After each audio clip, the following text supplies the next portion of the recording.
Okay, so number 3 here, again, hopefully you've had a chance to try it. We are writing a method that we want to turn a random integer in the range of low to high, including the low and high values. Okay, so we kind of did this before with like the get max damage, where we had a max damage number, right? But we did always 0 to max. So now they want to do one that goes from low to high. Okay, and so when I look at this code, it's like kind of overwhelming to me. I'm like, man, that's a lot to think of. So one thing I try to do on these questions to make it a little bit less abstract is I just imagine like low to be like some number, like 5, and high to be 10. I just kind of pick easy numbers. Don't usually pick 0 and 1 because those can sometimes lead to special cases.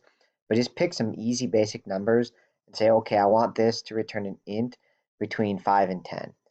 Okay, so now I'm going to walk through these choices and see how it goes, right? With low of 5 and high of 10. Okay, so if high is 10 and we multiply by math.random, this is going to be like 9.9999999, right? And then truncate it so it's 9.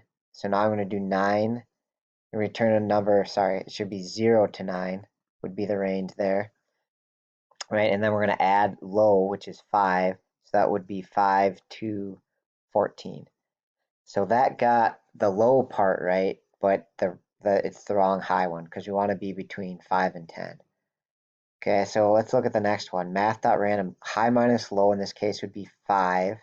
So if I take that times math.random, I'd have 4.99999. And then I'm going to truncate that with int. So sorry, that'd be 0 to 4.99999. And then I truncate that so I have 0 to 4. And then we add low to that, so we add 5, so that's 5 to 9. That's pretty close, but not quite right. Okay, so next one they do high minus low, which is 5 plus 1, 6. So when I multiply here, I'll be 0 to 5.99999. Truncate that, 0 to 5. And then when we add 5 to both, right, if we add 5, that would make these jump up by 5, so it'd be 5 to 10. Okay, and that looks like that should work. Right? And if you're really not sure, we could try some of the other ones, but like D is going to be way the heck off. Low plus high would be 15.